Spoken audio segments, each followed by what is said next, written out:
Dean Martin found Liberace crying alone backstage after a Vegas show. What the King of Cool did next revealed a side of both men that nobody had ever seen before, and created a friendship that shocked the entertainment world. It was November 18, 1974, and Las Vegas was in the middle of its most glittering season. The Strip was alive with legendary performers, Elvis at the International, Sinatra at Caesar's Palace, and two very different entertainers who were about to form one of the most unexpected friendships in show business history. Dean Martin had just finished his midnight show at the Sands Hotel to thunderous applause. The King of Cool had delivered another effortless performance, making it look as easy as breathing while the audience hung on every note, every joke, every casual gesture that had made him one of the most beloved entertainers in the world. Dean was making his way through the maze of backstage corridors toward his dressing room, when he heard something that made him stop in his tracks. It was the sound of someone crying, not the quiet tears of disappointment, but deep, heartbroken sobs that seemed to echo through the empty hallway. The sound was coming from one of the smaller dressing rooms down the corridor, a room that belonged to performers from other venues who sometimes used the Sands backstage facilities for meetings or quick costume changes. Dean paused, listening. His first instinct was to walk away. Everyone in show business had their private moments of breakdown, and the unwritten rule was to respect that privacy. But there was something about these particular sobs that tugged at something deep in Dean's chest. They weren't the tears of someone having a bad night or dealing with show business frustrations. These were the tears of someone whose world was falling apart. Dean knocked gently on the door. "Hey, you okay in there?" The crying stopped abruptly, followed by frantic sounds of someone trying to compose themselves quickly. "I'm fine," came a voice that Dean recognized immediately, though it sounded nothing like its usual flamboyant, confident tone. Just give me a minute." It was Liberace. Dean knew Liberace, of course. Everyone in Vegas knew everyone else, at least professionally. They'd performed at the same venues, attended the same industry parties, nodded to each other in passing at various hotels and clubs, but they moved in very different circles and had very different public personas. Where Dean was the epitome of cool masculinity, casual, understated, effortlessly smooth, Liberace was theatrical, flamboyant, and gloriously excessive. His shows were spectacles of glitter, candelabras, and elaborate costumes that made Dean's simple tuxedo look practically invisible by comparison. They were polite to each other when they crossed paths, but they had never had a real conversation. Dean assumed they had nothing in common beyond their profession. "Liberace," Dean said through the door. "It's Dean Martin. Can I come in?" There was a long pause, then the sound of footsteps crossing the room. The door opened to reveal Liberace, looking nothing like the glittering showman the world knew. His elaborate stage makeup was smeared, his usually perfect hair was disheveled, and his eyes were red and swollen from crying. "Dean," Liberace said, trying to force his trademark smile. "I didn't know you were still here. Great show tonight, I heard." Dean looked at him with concern. Even in distress, Liberace was trying to maintain his public persona, but it was clear he was barely holding himself together. "What's wrong?" Dean asked simply. Liberace's composure cracked again. "It's nothing. Just the usual nonsense. You know how it is." But Dean could see it wasn't the usual anything. He stepped into the dressing room and closed the door behind him. "No, I don't know how it is. Why don't you tell me?" For a moment, Liberace looked as if he might try to deflect again, but then his shoulders sagged and he collapsed into the chair in front of his dressing room mirror. "Have you seen the papers today?" Liberace asked quietly. Dean shook his head. He made a point of not reading entertainment gossip columns or tabloids. They were usually full of lies and speculation designed to hurt people for the sake of selling papers. Liberace reached for a newspaper that was crumpled on his dressing table and handed it to Dean.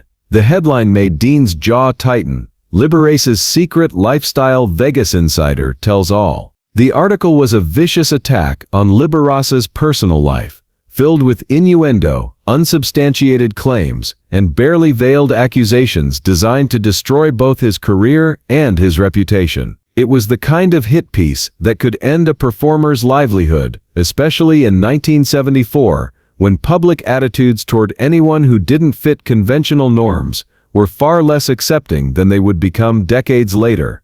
Dean read the first few paragraphs and felt his anger building.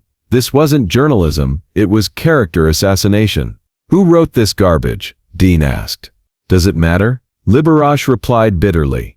"It's out there now. Everyone's going to read it. My family, my fans, other performers. How am I supposed to face anyone after this?" Dean looked at Liberace, really looked at him, and saw something he had never noticed before. Beneath all the glitter and theatricality was a man who was genuinely terrified, not just of bad publicity or negative reviews, but of being rejected by the world for being who he was. "You know what this is?" Dean said, tossing the newspaper into the trash can. "This is jealousy. Someone who can't stand that you're successful, that you're different, that you've made your own rules and won." Liberace looked up at him with surprise. "You really think that?" "I know that," Dean said firmly. "Look, I may not understand your style, but I understand talent, and I understand what it takes to make it in this business. You've sold out every venue you've ever played. You've got fans who travel across the country just to see you perform. You've built something that nobody else could build because nobody else is you." Dean sat down in the chair next to Liberace. "And you know what else? Half the people who are going to read that trash tomorrow are the same people who secretly wish they had the guts to be as honest about who they are as you are." Liberace was staring at Dean as if he were seeing him for the first time. I didn't think you approved of what? Of you being successful? Of you entertaining people? Of you making them happy?" Dean shook his head. "The only thing I disapprove of is people who try to tear down what they don't understand." There was something in Dean's voice that made Liberace realize this wasn't just polite show business sympathy. This was genuine anger on his behalf, from someone he had barely ever spoken to. "Why do you care?" Liberace asked quietly. Dean was quiet for a moment, and when he spoke, his voice had a tone Liberace had never heard from the famously cool entertainer.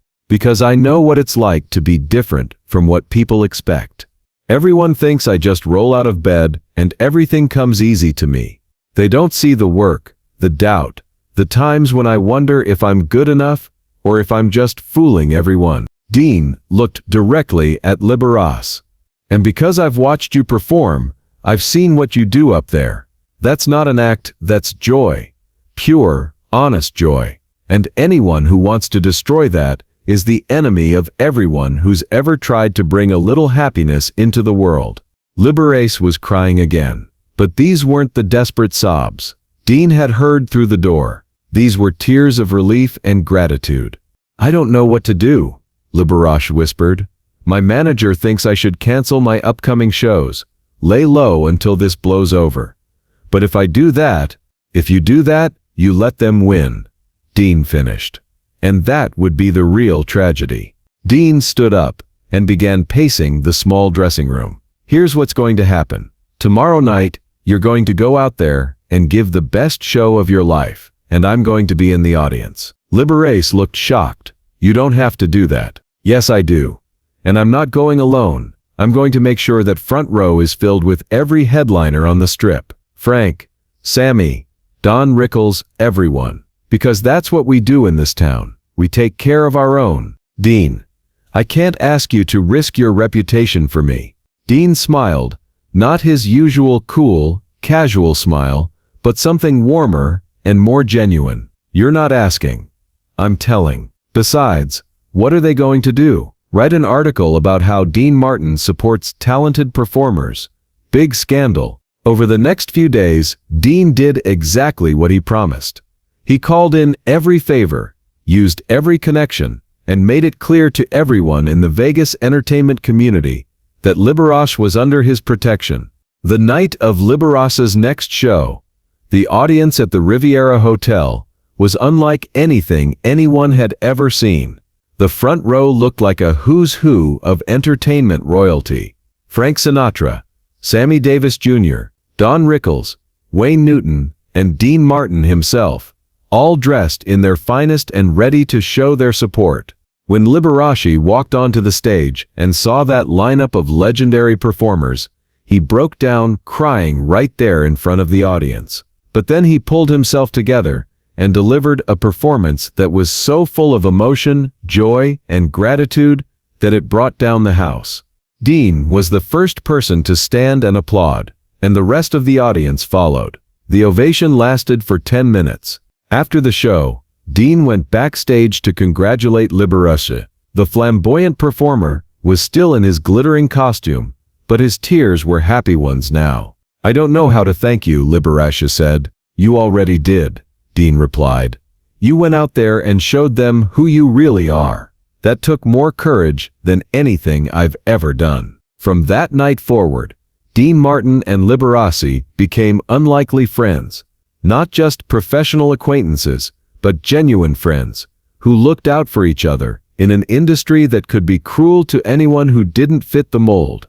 They would call each other between shows, meet for late dinners at quiet restaurants away from the cameras, and offer each other advice on everything from career decisions to personal struggles. Dean learned to appreciate Liberace's artistic vision and emotional honesty. Liberace learned to value Dean's loyalty and quiet strength. Their friendship surprised everyone in Vegas.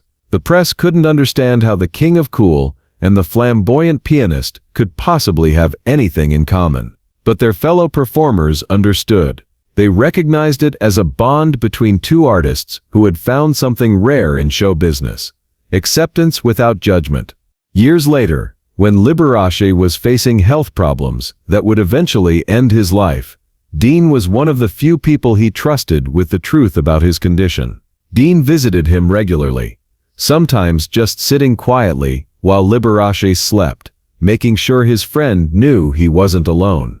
When Liberace died in 1987, Dean Martin was one of the pallbearers at his funeral. During the service, Dean spoke about their friendship and what it had taught him. "Lee taught me that being different isn't something to apologize for," Dean said, using Liberace's real name. "It's something to celebrate.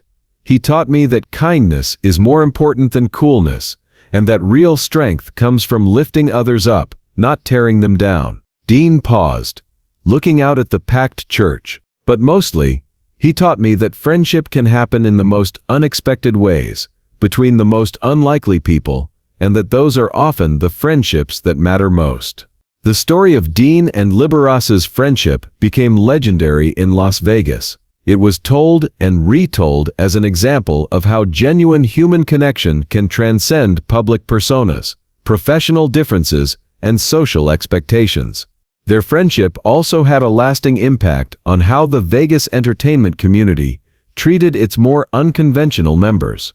Dean's public support of Liberace during his crisis set a precedent that being different was not only acceptable, but worthy of protection and celebration. Today, both men are remembered as icons of Las Vegas entertainment, but their friendship is remembered as something even more valuable, proof that in a world that often tries to divide people based on differences, real connection happens when we choose to see the humanity in each other. The night Dean Martin found Liberace crying backstage marked the beginning of a friendship that neither man expected, but both desperately needed.